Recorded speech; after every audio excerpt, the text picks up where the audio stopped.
Assalamualaikum warahmatullahi wabarakatuh. Kami dari kelompok 2 yang beranggotakan saya sendiri, Amelia Wulan Maulida, dan rekan saya, Anim Nur Aziza dan Fakih Deni Saputra. Kelompok kami akan membahas materi mengenai hukum tata negara untuk memenuhi tugas mata kuliah pengantar hukum Indonesia.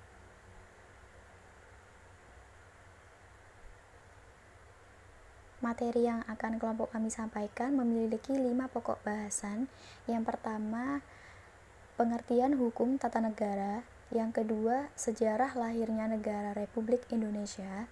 Yang ketiga, mengenai lahirnya pemerintahan Indonesia.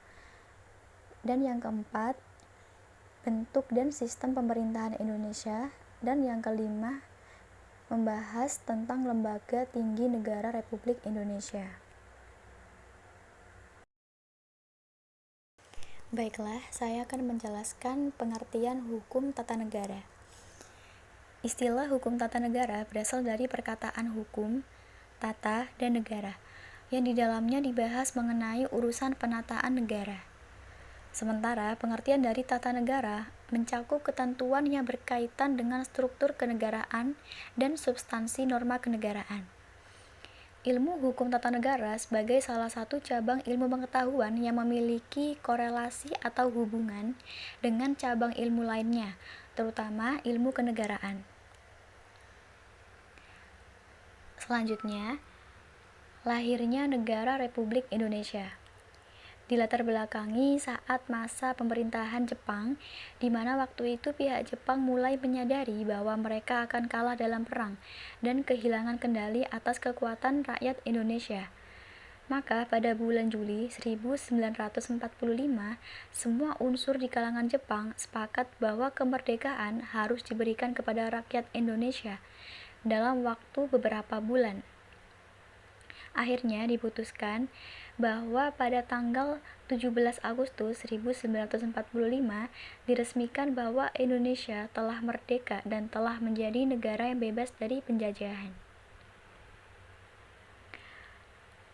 Sejak masa sebelum bangsa asing menjajah Indonesia seperti masa kejayaan Majapahit dan kerajaan lainnya, kemudian datanglah bangsa asing ke Indonesia, maka bangsa Indonesia masa itu bertekad untuk memerdekakan dirinya sekaligus negaranya dengan sumpah yang dinamakan Sumpah Pemuda pada tanggal 28 Oktober 1928.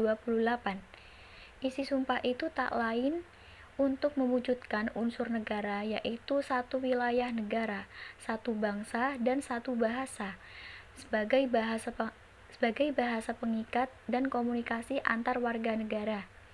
Dan dengan sendirinya setelah kemerdekaan, kemudian dibentuklah suatu pemerintahan negara. Untuk materi selanjutnya akan dilanjutkan oleh rekan saya, Anim Nur Aziza.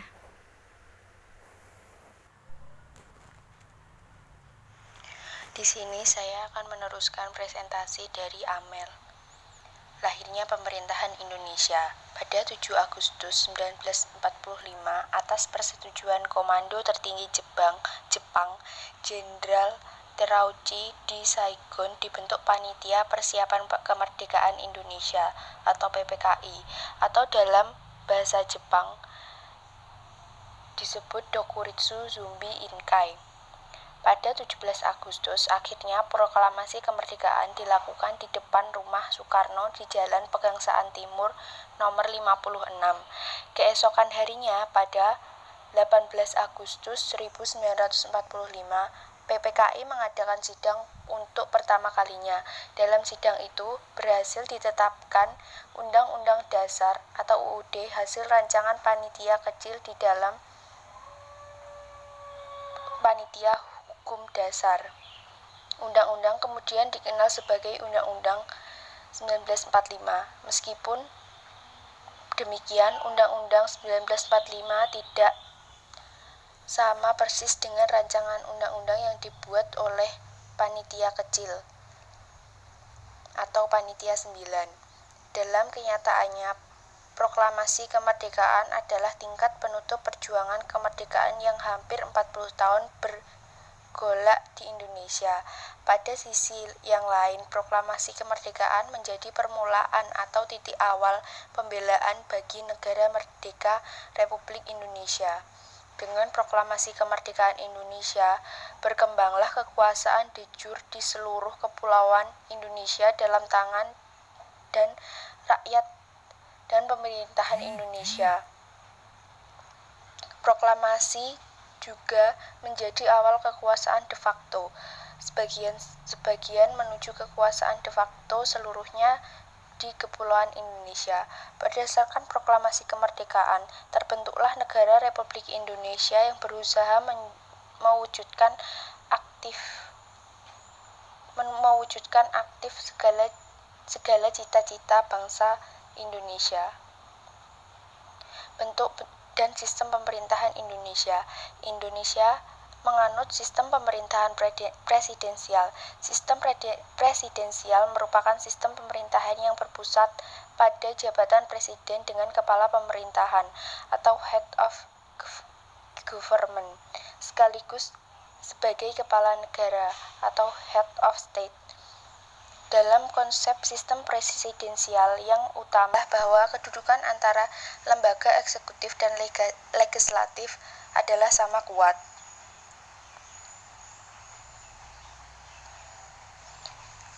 Kemudian ciri-ciri sistem presidensial. Yang pertama, kepala negara menjadi kepala pemerintahan eksklusif.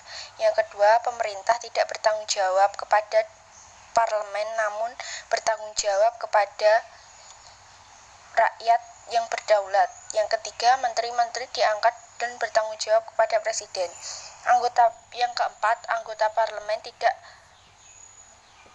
blok atau menduduki jabatan eksklusif dan begitu pula sebaliknya. Presiden tidak dapat membubarkan atau memaksa parlemen. Yang kelima, presidensial berlaku prinsip supremasi konstitusi. Karena itu pemerintahan eksekutif bertanggung jawab kepada konstitusi. Berikut merupakan lembaga tinggi negara. Lembaga tinggi negara adalah sekumpulan lembaga negara utama yang membentuk pemerintahan Indonesia, di mana lembaga negara merupakan organisasi pemerintahan yang dibuat oleh negara, dari negara, dan untuk negara. Sekian dari saya, selanjutnya akan dilanjutkan oleh Saudara Fakih.